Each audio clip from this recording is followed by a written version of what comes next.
This is the Let's Go Win podcast with your host, J.M. Ryerson.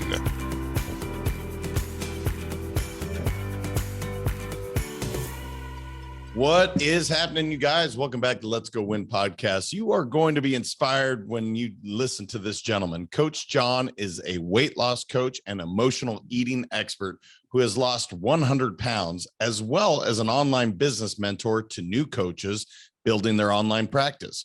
From nanotechnology researcher to Navy Marine engineer to globetrotting nomad, Coach John spent most of his life running from his true calling until he lost his life savings in a failed business. Now he's on a mission to help others through his coaching and mentorship to create a life they love. Coach John, you have an interesting background, my brother. How are we doing today? I'm doing fantastic, man. Yeah, I think it's interesting because I just turned 40 recently, and I've heard the line like life begins at 40. I'm like, all right, cool. I look back over the first 20 years of my life. I just grew up in a small town in Canada, so it was relatively uneventful other than my birth story. But then the next 20 years, things kind of got interesting, and I couldn't have written a script like this.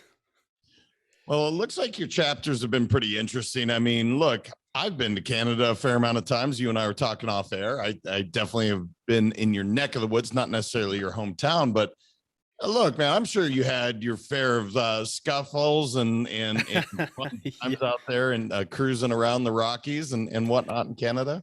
Yeah. We used to get into scraps as kids. I think back in the day when you got into a scrap, though, it was like there was almost a sense of fairness to it. Like if you knocked the kid down, or if the kid knocked you down, you're like, okay, we're done. We dusted, maybe even shook hands, and be like, all right, you beat me fair and square, and carried on. This is all pre-internet days. Yeah. So growing up in a small town, sometimes there wasn't a lot to do other than get into some some dusty scraps and maybe get ourselves into a little bit of trouble. So. Well, talk to me a little bit about those after we go through these 20 years. I mean, nanotechnology engineer, a researcher, I would love to say I know what that means, but I don't. So I'll let you explain. And then losing 100 pounds, I know we're going to touch on that because that's remarkable in itself. But talk to me about that, your journey to kind of, losing your life savings to a business and everything. Give me the 5-minute little pitch. Yeah. Well, so I had a really interesting birth story. I'll throw that one in there. I was born at 26 weeks. Yeah. So I wasn't expected to survive, but my dad had the presence of mind to do CPR with his pinky finger and unplug my nose with a tiny syringe. And so he got my heart going and whatnot. And that probably spared me from serious brain damage because I would have just been laying there blue and not getting oxygen had I even survived. And they didn't expect me to live, so they didn't send an incubator with the ambulance. So because I thought I'd be dead by the time they got there. But I guess I'm a fighter. And so, I spent the next couple of months on life support in a neonatal intensive care unit, but I had a temper. And that was one thing they said about, hey, this kid's got a temper. And so that's probably why I got into a lot of scraps as a kid. I look back now and I'm an empath. And really, I think what it was is I'm very sensitive to other people's emotions, to what they're feeling, to what their energy is. And I had really no tools in terms of how to regulate it. So I just blow my top and, then get into scraps. But the interesting thing is after I get into a scrap and, I'd go home, I'd actually cry. And that one didn't make sense to me because, but I had realized I'd hurt somebody else, win or lose, like I'd hurt somebody else. And I didn't like that. But I didn't know how to make kind of any sense of all of this. So, but as soon as I graduated high school, I made a beeline for a much bigger city. So I went to University of Victoria on the west coast of Canada, Vancouver Island. And as an 18-year-old from a small town, there was more beautiful girls in this university than there were people in my town, and it was very mind expanding for me. But I started out thinking I was maybe going to be a chemistry and music teacher. I didn't really have any big aspirations, but I thought, well, if I'm going to be a teacher, I love music, and biology kind of seems like it's too easy. Physics is maybe a little bit too hard. So why don't I go the middle ground and get into chemistry? And so I kind of enjoyed that. I got into Nanotech Research, it sounds fancier than it is, but it's basically we were making very, very small particles and hoping they would do certain things. So in the case of my research, it was trying to make blue light emitting particles. So this is pre-Blu-ray, really. But I kind of got bored of scientific research. I call it success through failure, but it's just a lot of grinding. It's very unglamorous. So I decided to join the military, and I ended up getting plugged into the Navy and being an engineer there. So it was kind of a glorified mechanic, and well, we do a little bit more than that. You have to make sure the ship stays afloat, basically, as an engineer. Um, and then I got tired of that, so we started traveling around the world, and that was where I went through an incident that I say really changed my life. And my 30s were a very interesting trajectory in life. Well, you kind of broke down a lot of things here, because an empath that like is kicking people's asses, that's interesting in itself. So let's just go there. But obviously, this, whatever this moment was while you're globetrotting the world, I mean, and then you talk about emotional eating expert. If anybody knows things about empaths, they feel things differently than most of us. So I'm guessing that is a part of, not to totally sound, but feeds into kind of your story, would be my guess. So talk to me about that moment, whatever that was. What transpired for you to really have this aha moment? So, in a nutshell, we were living down in South Africa. We'd met some South Africans in our travels, and they invited us to come down there. We've lived in a number of countries around the world, and so we were working for an NGO, non-government organization, not for profit, that was working with underprivileged youth, teaching them life skills and whatnot. This was happening out on a nature reserve in the Eastern Cape in South Africa, and I was walking back to my cabin one night just by myself. Everybody else was in the dining hall, a few hundred feet away, a few buildings away, kind of thing. And opened the door to my cabin, and there's three guys in there, and they didn't belong in there. I didn't click at first. My first thought that went through my head was, are they trying to fix something? Because I thought, well, I looked at one of them and I was like, I recognize you. He's one of the Rangers, but not in uniform. And I didn't see the fourth guy, who was outside the building, who cracked me across the head with a brick. And that was, then my brain's trying to figure out what the hell's going on here. This isn't good. And I got hit again. I got knocked down. They started, kicking and stomping, and their objective was basically to beat me to death. They'd done this the night before to another guy, and I think part of it, like one of the harder parts of this, is like screaming for help and nobody's coming. Nobody could hear me. And after the fact, after the incident, was chatting with some of our students about it as we're trying to process what the hell had happened.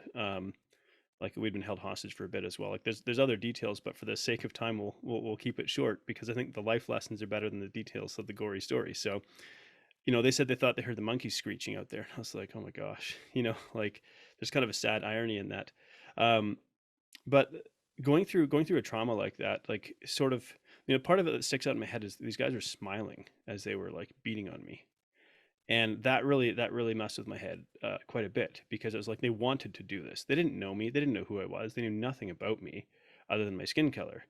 And so, but they were enjoying this, and that really like unsettled me. And so, we spent a few more months living in South Africa, but there's a lot of other, so maybe more minor incidents that happen, just like you get broken into and robbed repeatedly. Like it's just, you feel like you're living in prison down there, and it got very, very frustrating, and little things compound on top of the the one big thing. And I was probably on the verge of a nervous breakdown. I was ready to kill people, legitimately. And that's when I knew we had to get out of there, because I was like, I'm not in a good state mentally. This isn't who I am. I'm not if I ever did something violent to another human being, like I knew how it would haunt me for the rest of my life. So we took off and went back to Australia, where my wife is from, and tried to sort of psychologically decompress from what had happened there. We went back to Turkey, because my brother was in Turkey, and it was there that I decided I kind of wanted some peace from what had happened to me. I'm jumping obviously for the sake of time again, quite a few months ahead, but I was really struck with rage, random rage, like all times of day and night, and it's very, very, again, disempowering to just get hit with these waves of extremely powerful emotion, where there's a lot of violent urges and tendencies, none of which I acted on, but again, really, really troubling to have this in my head. I mean, like, how do you make this go away?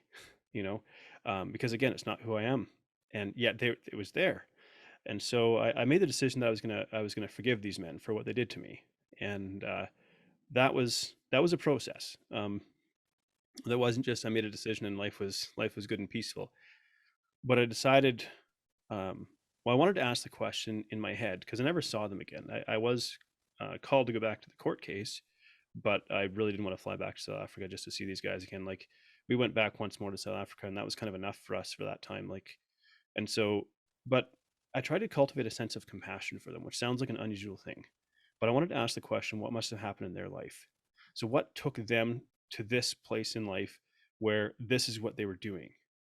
because I don't think they were born this way. And No, yeah, go so ahead. I didn't mean to cut you off, brother. I have a lot of questions, but please. yeah, so well, just to kind of wrap it up, it was basically every time the rage would come up, I would try to remind myself these are human beings, these are hurt and damaged human beings who are doing this because of something that's happened to them, and I don't know what their story is. It's not to absolve them from what they did, it's not to excuse what they did, but it was really kind of to set myself free. And so compassion was the way that I was able to get to the place of forgiveness for what they did and set myself free. Well, for those that haven't been to South Africa, although at this time I'm sure apartheid was no longer in place, it's Mm-mm. still a relatively segregated country in parts. And Yep. you also have the Great Divide, is what I would call those that have and those that have not. And just a guess is these gentlemen probably were from the have not area of life. And so, yeah, that it's pretty interesting for you to be able to say, okay, I am the victim in this, but I'm choosing not to let that affect the remainder of my life. That's kind of what I heard in that, brother. And Yeah. compassion is remarkable for you to say, okay, I'm not going to allow this to affect the rest of my life, but I'm actually going to have compassion towards these men that were literally trying to kill me. Why was that so important to you? Really for my own peace of mind. So I kind of recognize, like, mental health is such an interesting thing in one sense because this is sort of nebulous, like large overarching term. But I recognized that like I was not in a good state mentally, and it's this I don't know, kind of an interesting place to be, to go like I know that something isn't right in my head, but I don't know what it is and I don't know how to fix it, but I don't want it to be like this. And I think that's probably the struggle for a lot of people who are grappling with some kind of a mental health struggle. And so I turned to what I know, and I thought, well, okay, every time I think about this incident, because obviously there's moments of clarity and calm in this, like PTSD is a funny thing. It's not that it's always, but it's something random. It could just trigger you. Some guy could just look at me walking down the street in a funny little way, and boom, I'm triggered. And so I can't exist like this for the rest of my life. There has to be a different way. And so I thought, well, how do I make peace about what happened to me? Maybe one of the other steps was to recognize this wasn't actually about me. So when something like this happens at least happened to me, I don't want to speak for others, but my ego wanted to make this about me, Jonathan. But these people didn't know who I was. They didn't know any of my story. I was just simply a representation of something for them. And maybe that also kind of helped me to let go of some of these things, to go, this wasn't actually about me. And making that little bit of separation helped me to again come to this place of, okay, let me try to look at this objectively, because really ultimately I don't want to be triggered every time someone asks me about it, or I'm talking about it. Well, good, because obviously that's poison, right? That would 100% be tearing you apart, and that's not Yeah. obviously where you want it to go. But the other thing that's just rolling through my brain right now is I'm looking at you as an empath, and again, I want you to describe what that is, because I have my basic understanding, Mm-hmm. but it's so fascinating to think how you would process this differently than just every normal a human being like myself, because I don't necessarily understand. So talk to me about that a little bit, brother, because I love that you were able to Yeah. release that poison, so you're Yeah. not ready to choke someone out walking down the street randomly. That's a good thing. Yeah. Yeah. But Well, even as an empath, it's striking me so differently than just some normal human being. And I mean that in a yeah. very, I'm seeking to understand what that looks like for you. Yeah, because maybe this isn't exactly a perfect textbook definition of an empath, but for me, it's the ability to put myself in other people's shoes and feel what they, and create a picture in my head where I can kind of feel what they might feel in that situation. And so, and in a sense, I say the ability to kind of, I don't know how to describe it, really sense like emotion and energy more than other people would in a situation. And so, interesting, I look back, for a lot of my adult life, I suppressed this because I felt like it actually diminished my masculinity, being really sensitive to other people's emotions. My wife used to call me the Tin Man. And so, actually going through this incident kind of really unlocked that, because now I couldn't hold the emotions back. Uh, You know, they were just flooding in. And so, being an empath can be a little bit crippling sometimes too. And it's something I had to learn how to manage.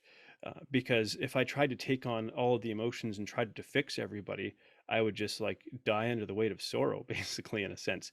So yeah, it's really my ability to, as a coach, I joke that my superpower is X-ray vision, and it's kind of like I can tune into people, I can feel their energy. I don't know how to describe it, but I can also see the potential in them. I can see what they're capable of, even if they don't see it in themselves. And so it's just this really interesting way of connecting with people. And I guess it's kind of in one sense a blessing and a curse, depending on how you manage it. Well, I think that's a great 100%. How do you manage that? Because you feel in a different way. You take some energy on, is my understanding, Mm, that again, I feel compassion towards someone, but I don't necessarily really feel their energy. Now, I've grown significantly over the last 15 years, yeah, yeah, understanding better, but I'm guessing you've had this the majority of your life, if not all of your life, where this has naturally come to you, whether that was yeah, because you were born at such an early age, yeah, something happened. I don't know. I don't fully understand it, but I know it exists. And so, yeah. yeah, man, you having to kind of be able to reset and really take time for yourself. That's got to be huge for what you do as in life.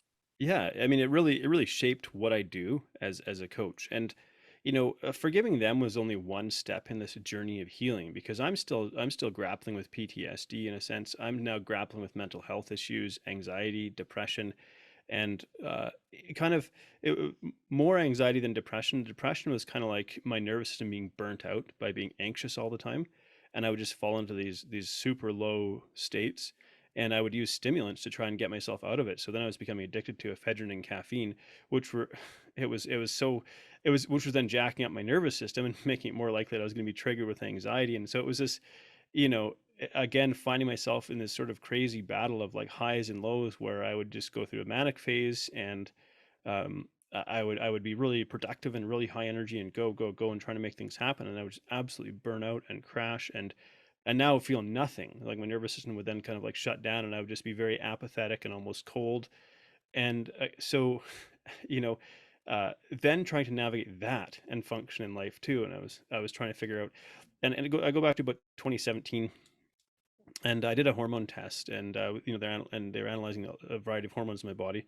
I had almost no testosterone, like very high levels of estrogen, uh, sky high levels of cortisol that were beyond like the range on their charts. And I remember the doctor saying, for one, I don't know how you haven't had a nervous breakdown already, and two, there's no pill to fix this. And that was kind of another awakening moment for me. I was like, because I think in life these things happen to us, and in my experience I was like, I didn't know how to deal with this. I didn't even really know it was happening because we weren't having these conversations, and I wasn't connected to people where these conversations were taking place. So I'm just literally trying to figure this out as I go, because it's so easy in one sense to look back in hindsight and describe what was taking place, but back then I was like, back then as though it was such a long time ago, but I was like, I don't know what the hell is going on. I don't even know what to do. I don't even know who to look to for help. Like, none of this. I was lost in all of this, trying to figure my way out of it. And that got me on the road of like, because one of the parts we sort of skipped over a bit was I'd gained up 120 pounds after going through the trauma because I became a binge eating food addict. That was one of my coping mechanisms for dealing with all of the emotions. So in all of this, I'm also trying to lose weight. And I've been trying it like a number of times repeatedly. And I would turning back to what I knew. So it's like, let's go to the nutrition science. Let's go to the supplement science. Let's try to train harder and all of this. And so it all came to a head about 2017 where the doctors tell me you got to live differently. You can't keep living like this. It's going to kill you. And there isn't a pill that can fix you. So it's like, well, what do I do? So I took a step back. I just stopped going to the gym. I stopped going to the gym for 6 months. Um, that was one of the hardest things for me to do because it was one of my outlets. And but I would go and I would start lifting, and my heart rate would spike to over 200 beats a minute within 5 minutes of going to train, and then I'd feel like the room was spinning, and it was a really awful experience. And then I said, okay, I have to start like consciously doing things to calm my nervous system down. So I cut out all stimulants, which made me feel like a zombie for about a month. um, I said to my wife, I have to prioritize sleep. So I've been running a business at this time as well, and the business was starting to fail. And I had a crooked business partner who was again taking advantage of of me, and he's a narcissist, and he was emotionally manipulating me, and I didn't know I was being played. Again, didn't know it because didn't know what to look for, never thought about people as this kind of thing. And Anyway, so that eventually led to the failure of that business as well, which it turns out to be a great blessing in disguise as well. But so learning how to manage my energy, uh, learning how to nourish or nurture my nervous system in terms of sleep, in terms of food, in terms of what I consume in terms of media and social media and things like that. And it took quite a while to sort of bring it back to normal. But by about 2019, I remember only having two major anxiety episodes that year. And since that time, I haven't had any notable episodes. And so we've come a Wow. really long way. Man, you're a ticking time bomb at that moment. My God, Yeah. your cortisol levels are sky high. You're trying to lose weight with your testosterone being that low has got to be challenging in itself.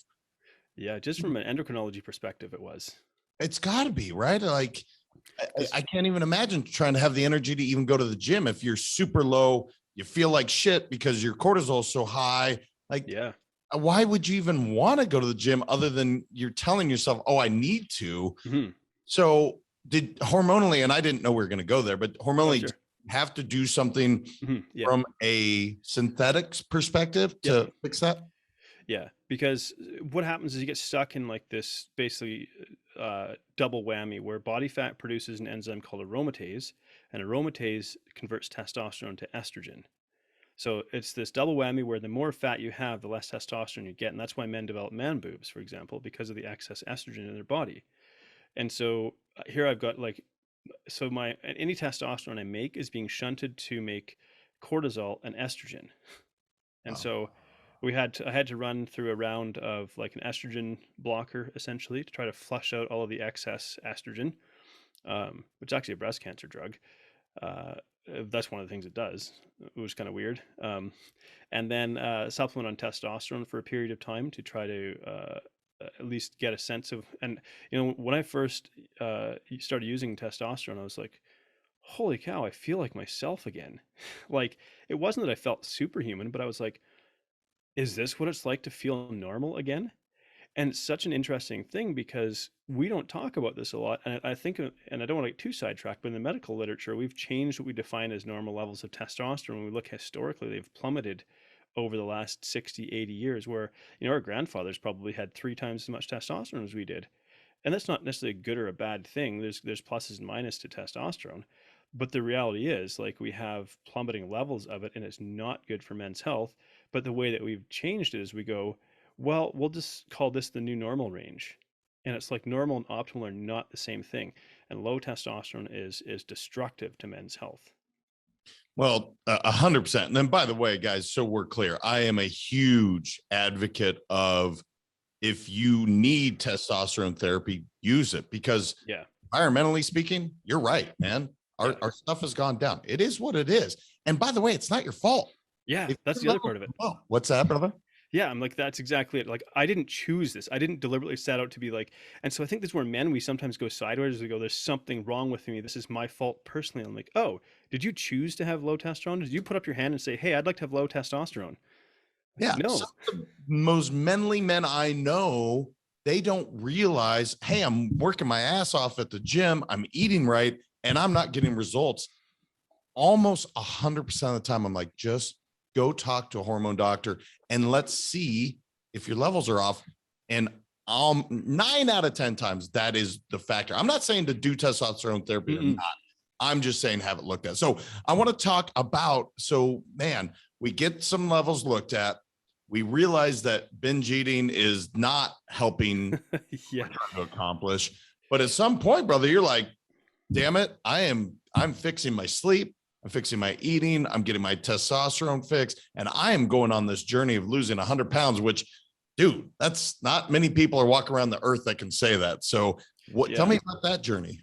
Well, I joke that I've lost more than 600 pounds because I'd lost and gained weight repeatedly because I could go on these like extreme sort of 3 month hardcore sort of diet phases where I would lose a significant amount of weight. But here's the problem with our biology. All the fat cells that I had when I was at my highest, my most obese, they still exist on my body, and they're just hanging around waiting to be refilled for the rest of my life, unless I have liposuction, which I don't have any plans for that. They're hanging out waiting to be refilled every single day. So, in a sense, and I say this because I want people to understand that yes, I've lost a significant amount of weight, but I have to manage this every day for the rest of my life. Mm. There's no 3-month fix. There's no 21 day, whatever. This is a condition that I have to manage for the rest of my life. And this is one of the things that I think we've done a really terrible job talking about. That I will, in fact, after my son was first born, like I regained some weight because I wasn't sleeping. I was, it was just we had no support because it was pandemic and all of this. Like it was a hectic time. Now I've lost most of that weight again. But the point being, this is something we have to manage for the rest of our life. But for me, the real shift here wasn't, because people ask, well, what did you do? And what they're looking for is a template. Tell me like what it was that you did to lose the weight so I can follow in your footsteps. I'm like, that's not going to work for you. Now I can give you principles that I worked off of, and you can learn how to shape and apply those principles for your life. But in reality, like for me, the big shift was not food. It wasn't training. It was when I started working with another coach who taught me self-compassion. That sounds like a really interesting thing. You go, what does that have to do with losing 100 pounds? But one of the things that I was struggling so much with was my relationship to myself and my body, and being angry at my body and feeling like it had let me down as a man. And so I hated my body. I hated how I looked. And I had this idea in my head that, if I could just lose the weight, maybe I wouldn't hate myself so much. And so that was really why I was pursuing weight loss. And what this coach, his name was Scott, he was a brilliant, I mean, I still communicate with him, years later. He was like, you can't start from this place of hate. You have to come to this place of acceptance where you presently are, if you're ever going to change. And there's a quote out there, and it's not his quote. I don't know who quoted it, but the curious paradox is this: when I accept myself as I am, then I can change. And I was like, oh. And so he asked me this question. I said, this is the question that changed my life. He said, Jonathan, if you make a list of all the things you love and value, how far down that list do I go before I see your name? Mm. So that one for me, that one really stopped me cold, because it wasn't that I wasn't near the bottom of the list. I wasn't on the list. That was the relationship I had with myself, that I didn't know that I was even allowed to be on the list of things I love and value, let alone near the top. And as a man, how the hell do you even talk about that? Because we don't talk about this stuff. Well, which is another thing a lot of us are trying to break because we need to. And obviously this is showing up in your life several times now. Yeah. Compassion for others and having compassion for yourself. Now, something you said, and I hope everybody hears this loud and clear. I get asked frequently, are you a life coach? And I'm not a huge proponent of that terminology. Right. Yeah. You said, are you a lifestyle coach? 1,000% all day long, because what you said about the yo-yo of the dieting world, the yo-yo of the mental health side. Look, you can't do it for 5 days and then let it go for 20 and think you're fixed. This is an everyday thing. So let's talk about what that looks like for you, brother. So you find some love, some compassion for yourself. And now what? Now, how do we stop the binge eating? The workouts are starting to get better. What's starting to take place for you? I think I call it compassionate curiosity. So, because I was a massive emotional eater. And so we start to think about, and so I didn't really have the capacity to be resilient or sit with uncomfortable emotions. So food was my escape. Food was how I numbed the difficult emotions that I was feeling. And so one of the things that we worked on was the ability to even sit for 10 seconds with an uncomfortable emotion before acting. So sit with that, feel it, see what happens. Does everything come crashing down? Or maybe it's not quite as dire as you think. Maybe you have more resilience than you think. But I just conditioned myself through my patterns of behavior to impulsively react to escape an uncomfortable emotion. And food was just that readily accessible emotional anesthetic in this case. And so learning how to do that, I think, was the most significant thing, because everything else spilled over from that. Going to the gym, working out, eating healthy, all of these sort of spilled over from that. When I stopped needing food to be my source of comfort, then I could change my relationship in so many other areas of life. And there's a lot of men out there that emotionally eat, that emotionally drink. They're doing this, and they don't realize it, in a sense, because again, this is still a relatively new conversation in the world of men. How do you look at food? And I ask this with a very direct question because it's something that most people don't pause and think about. Food is, in my opinion, a specific, I look at it in a certain way. How do you look at food for you? And I'm glad I didn't sort of preface that with your opinion. You want the unbiased thing. So Right. food for me is not just fuel, because I often hear this phrase, food is just fuel. No, it's not. Food is history. Food is culture. Food is family. Food is connection. Food is humanity. Food is sharing of resources. There's so many other elements connected to our humanity and food. Mm. So when we try to divorce ourselves completely and entirely from the emotion of food, we actually rob ourselves of the joy of life. But also recognize there's a difference between food and food products. There's a difference between a healthy sharing of food and a culture that pushes massive overconsumption. And so recognizing there's a balance to be struck here. But I don't want to rob myself of the joy of, if my wife goes and makes some kind of special dish from Australia, and I'm like, oh, well, maybe it's too much fat in there or too much sugar in there. No, I will change how I consume it though. So I'm going to sit down. If she took the time to make something like this, I'm going to take my time eating it. So instead, my consumption becomes about enjoyment rather than volume. It's not about how much I eat, it's about how much enjoyment I derive out of what I choose to eat. Yeah, this is a big one for people. I hope you heard what he said, because again, the enjoyment, if you are putting specific emotion, let's say you're eating something and you're feeling bad about doing it, you Yeah. will have a negative effect in your body. And I don't care what you want to say. That's scientific. That is also energy. That is the way it works. And one of my favorite things, because we've moved to Boca Raton, Florida, and there's a specific culture that I tell them all the time. I'm like, you guys, I love your religion because there's so much around food and family, and it's celebrated. It's celebrated in the way that food was meant to be celebrated, as a way to share, as a way to enjoy. So I love that answer, brother. So you change your perception towards food. Mm. You now enjoy it. You're making better decisions, it sounds like, around perhaps quantity, quality. Is that a fair assessment around everything that you did on top of going to the Yeah, gym, loving yourself? absolutely. Yeah, absolutely. Um, and I don't want people to mistakenly think that somehow eat like a virtuous monk 100% of the time or something like that. I'm still a human being, right? But there's a lot more thought that goes into it. For example, the other day my wife brought home some hot cross buns because it's Easter coming up or whatever, and in Australia the hot cross buns around Easter are a big thing. And so for her, she's bringing these home because it's kind of like a reminder of Australia and what they do over there.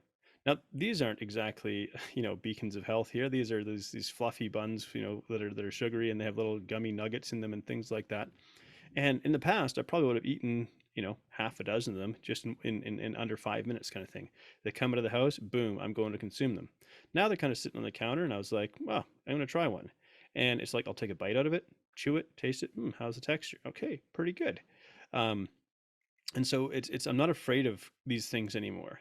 I'm also not afraid to say no when somebody offers something, and I'm like, you know what? It would be really good, but right now I'm good. So very often I think we're afraid to it's like we're afraid to, or feel like we're rejecting somebody's hospitality if we turn down their offer of food. But really, if we acknowledge with gratitude the fact that they thought of us and wanted to do something kind and caring in terms of sharing of resources, and we might use that language, but I mean, all we need to do is appreciate and acknowledge the thought behind the gesture and say, thank you so much for thinking of me.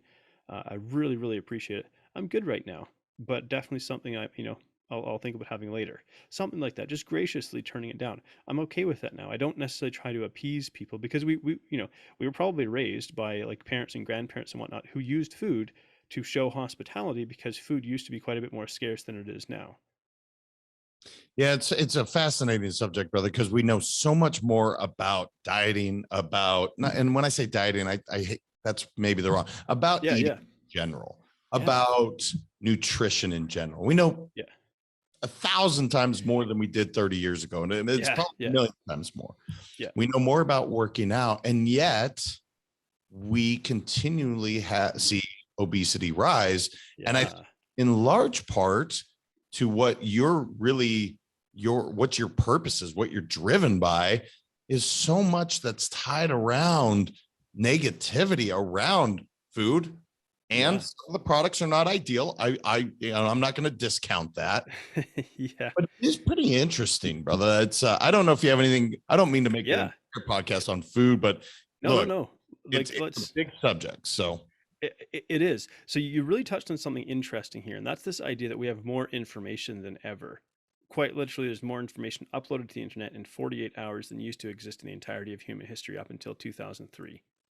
That is mind-boggling to think about. Now, that's actually a brilliant opportunity if you're a coach, because most people, there's no way in hell we could ever consume all of this information. But so this also highlights something. This is not an information problem. We are not sick because we lack some piece of information.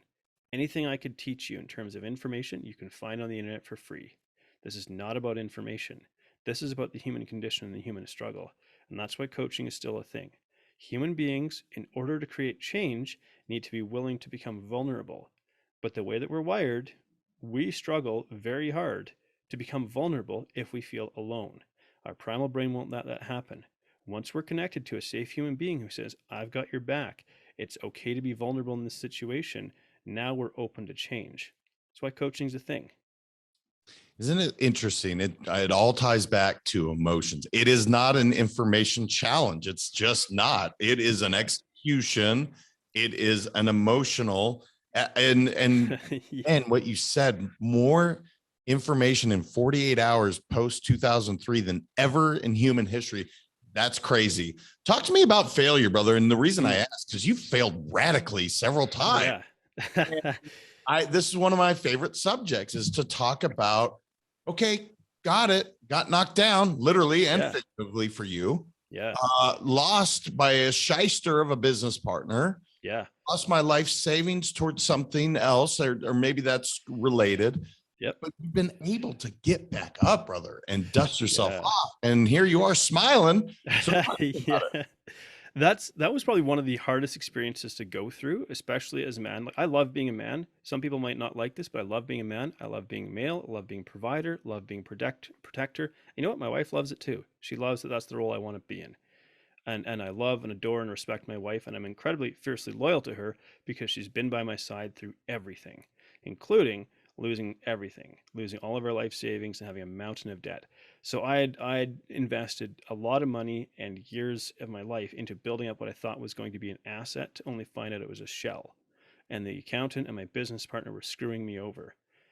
And when the bailiff showed up to put a lock on the door of my business, it was, I started to get a sense of this. Something isn't right here.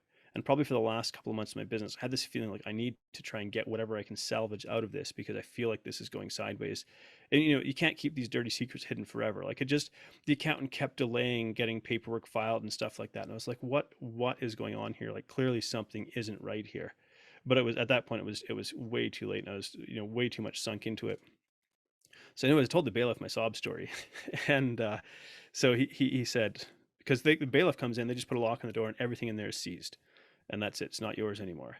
So at least I told him my sob story, and he's like, I have to go get a coffee. And it might take me a couple hours to find the coffee shop that I like. And in other words, he was saying, get your stuff out of here before I come back and do this. And so I did what I could. I took what was mine, because I was like, there's stuff in here that's mine, stuff I've bought and paid for, that I have all the receipts and documentation for.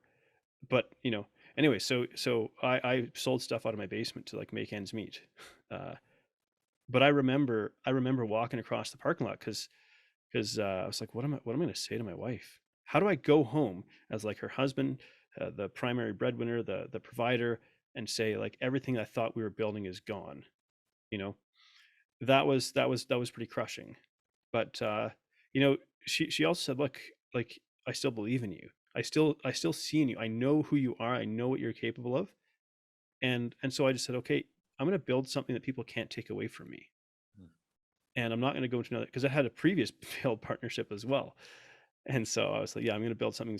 So I decided that I was going to do that thing that I was scared to do. And I went into the world of online coaching exclusively, and launched Freedom Nutrition Coaching. And that's been a bumpy road.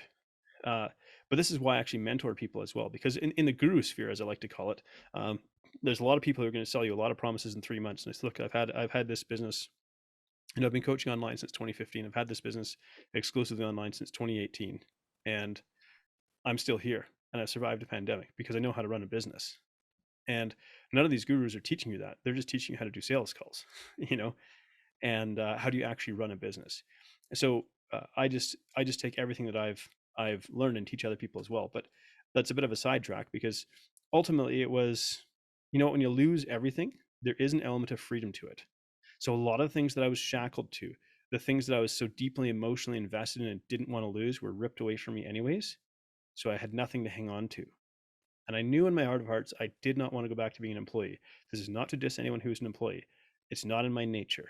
I suck at being an employee. You don't want to hire me. Like, I'm independent. I just do better as an entrepreneur than I do as an employee. And so I just built from the ground up, basically, and a lot of trial and error along the way, a lot of screw ups. But I'm blessed with a pretty good kind of engineering type brain, where I see systems as well, and I can create pretty efficient systems for running things. And my wife often says, like, I have no idea how you do this, like how you manage all the different things you're doing. And I'm saying, well, I've created some pretty efficient systems. That's how I do it.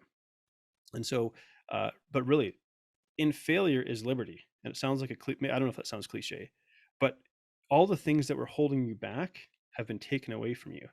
So now you're free to pursue whatever it is you want to pursue. And we still live in a land of opportunity, whether you're in Canada, whether you're in the US, we still live in a land of opportunity. Oh, brother, it's beautifully said. I hope you gave that deputy or bailiff a big hug, because that was that was a human emotion that he showed you, kindness, which is amazing, right? Some grace and kindness. Yeah. And then I have a I'm curious, have you forgiven the business partner and the accountant? Yes, I have. Wow. Obviously I don't have any dealings. Like, he still lives in the same city as I do. It's a relatively small city. We have some mutual connections and things like that. And so it's not like I've never encountered him since then. I obviously I would never do business. There's not really a point in fostering a friendship, but I've let go of any animosity.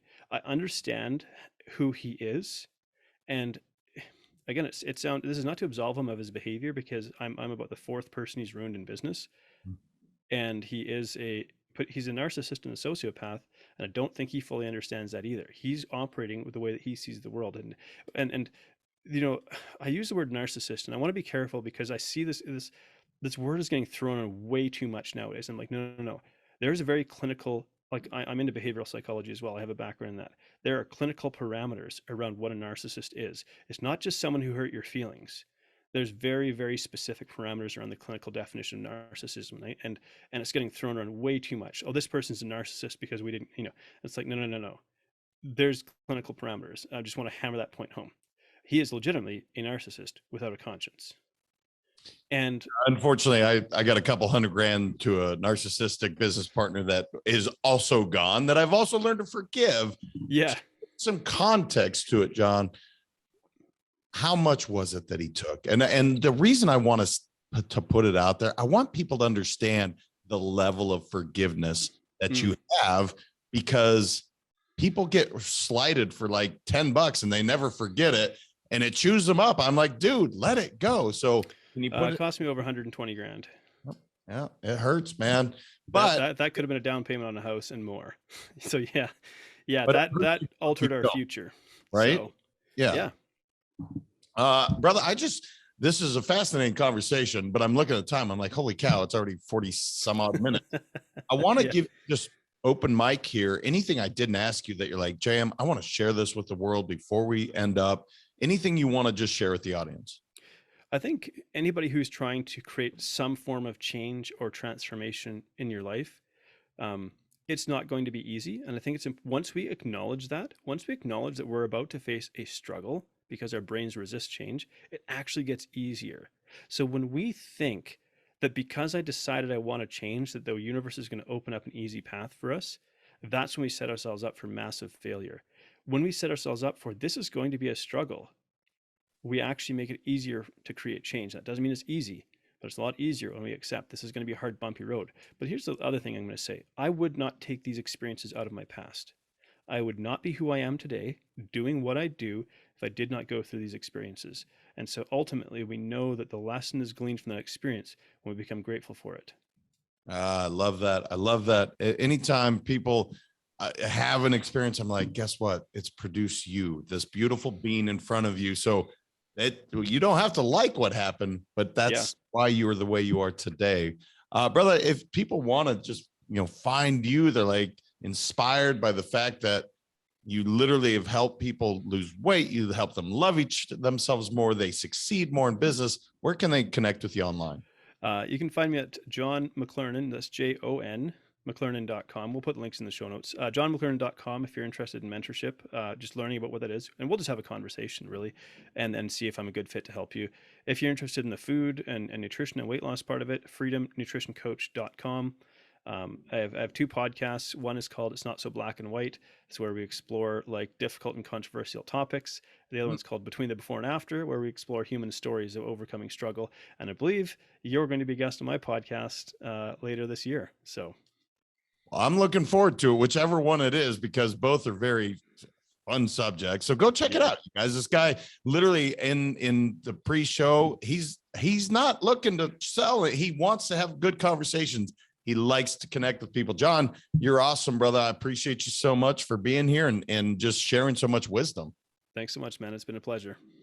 You guys go check it out. I mean, look, dude lost a lot of weight throughout the years, but more importantly, the forgiveness piece. We all can learn from that. I want you to go check him out for sure. And until next time, remember, your mindset matters. We'll talk to you then. Thank you so much for listening. If this content is delivering value to you, please make sure to subscribe, rate, and review us. That helps us build this community, and that is what we are all about. Building this community as big as we can, helping as many people as we can, and deliver as much value as possible. Be sure to head over to letsgowinpodcast.com for information on my coaching courses, and make sure to follow us on Facebook, Instagram, and LinkedIn at Let's Go Win 365. Let's go win and transcend in life. This is the Let's Go Win podcast with your host, J.M. Ryerson.